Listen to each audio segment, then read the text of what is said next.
Curtis Mayfield was one of the most iconic R&B artists from the 60s and 70s, thanks to his lyrics' social and political commentary. When he wasn't on the stage, Mayfield was a father of 10 children, and they are keeping his legacy alive.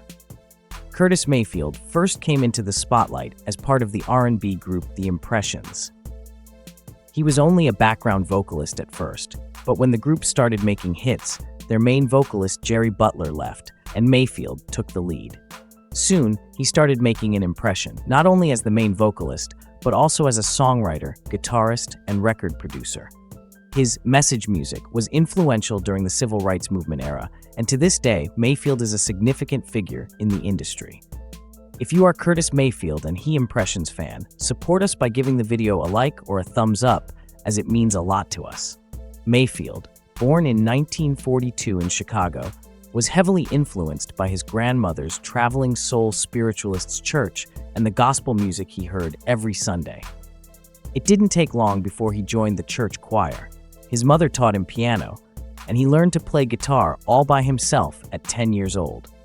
2 years later, he started writing songs, and soon after, he was dropping out of school.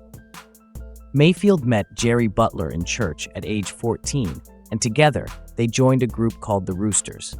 Although they had potential, they had to change their name to The Impressions after noticing the audience crowing every time they performed. For Your Precious Love, the group's first hit, reached the top 20 in the R&B and pop charts, an amazing feat for a black group. Soon after, Butler left to pursue a solo career.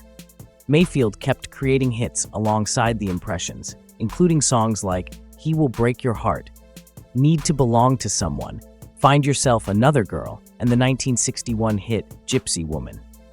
In 1964, amid the social unrest that created the civil rights movement, Mayfield's career took a turning point when he started to include social messages in his songs.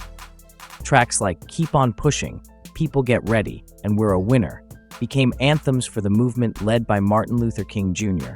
and a representation of black pride and power. Mayfield left The Impressions in 1970 to launch a solo career because of two reasons. 1. Exhaustion. Mayfield was touring and didn't have much time to write, produce, or manage the label. 2. Mayfield wanted to focus on his own albums and producing other artists. Perhaps his most famous work as a solo artist was the soundtrack for the blaxploitation film Superfly, which sold over 12 million copies and earned him a Grammy Award nomination. Soon, most of Mayfield's time was occupied by writing movie soundtracks. He did the music for the film Claudine, featuring Gladys Knight and the Pips, and worked with Aretha Franklin in Sparkle and the Staple Singers on Let's Do It Again. Curtis Mayfield and Aretha Franklin worked together on the 1976 film Sparkle and on Franklin's 1978 album Almighty Fire. They had a warm relationship and created beautiful works together. In 1980, Mayfield moved from Chicago to Atlanta with his family. He continued releasing albums that failed to replicate his success from the 60s and 70s, but were well received by the audience. One reason Mayfield decided to move to Atlanta was to spend more time with his large family. He had 10 children, 2 from his first marriage to Helen Mayfield, 2 more from a relationship with a woman named Diane. They shared 6 children from his marriage to Althida Mayfield. Mrs. Althida Marie Mayfield of Roswell, Georgia, passed away Monday, June 14, 2021, after a long but courageous fight with cancer. Althida became the primary caretaker of her husband after an accident in 1990 left him a quadriplegic. After caring for her husband in his final days, she worked as the trustee and administrator of the Curtis Mayfield estate in 1999. In 2004, she founded the Curtis Mayfield Foundation in order to bless less fortunate students with music scholarships to help start their careers. The bond they shared opened so many doors for everyone around them. She is survived by her 3 daughters, Carol Wallace, Tim Faney Mayfield, and Lena Mayfield, 4 sons, Kirk Mayfield, Labrian Mayfield, Chea Mayfield, and Blaze Mayfield, and 15 grandchildren. Talking to The Times, Mayfield said that while music was a big part of his personality, there was more to life than that. Mayfield was a dedicated father and husband, but he also had a dark past, as recounted by his son Todd Mayfield in the book Traveling Soul, The Life of Curtis Mayfield. In the book, Todd painted his dad as a man who was unfaithful and emotionally unavailable to most of his lovers. He also said his father had a history of physical abuse, something Todd described as an inexplicable occurrence of weakness. But Mayfield was never abusive toward his children. He took them on road trips and did everything in his power to have his 10 children bonding, although they had different mothers. Mayfield, another of the singer's sons, said his father was a pretty standard parent, and his children never knew of his celebrity status while growing up.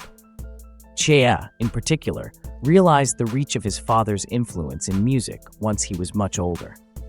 On August 13, 1990, Mayfield was on stage for a concert in Brooklyn when a lighting rig fell on him. The heavy rig crushed several vertebrae, leaving Mayfield paralyzed from the neck down. The following year, he was inducted into the Rock and Roll Hall of Fame as a member of the Impressions.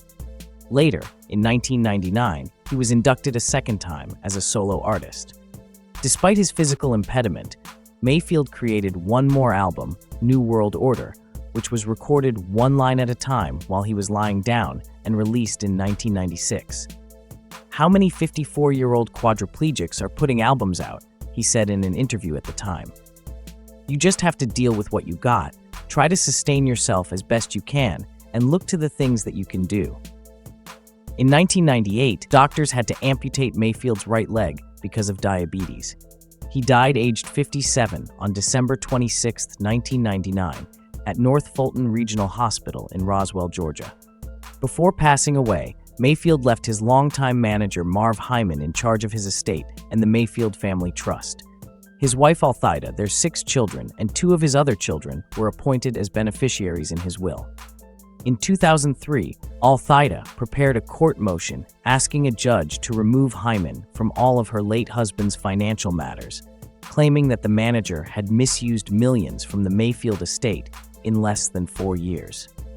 Althida also claimed Hyman had caused tax problems for her and her children, and even threatened her with not receiving her quarterly income payment once she requested that he step down as executor. Hyman resigned from the estate board in 2009, and Althida took over as the operator of the estate, but when she passed, her son is charge. As part of her work, she partnered with Lionel Richie in 2017 to produce a feature based on the life of Curtis Mayfield. It is not clear if the film is already in the works. If you enjoyed the video, support us by liking the video and remember to subscribe for such videos. See you in the next one.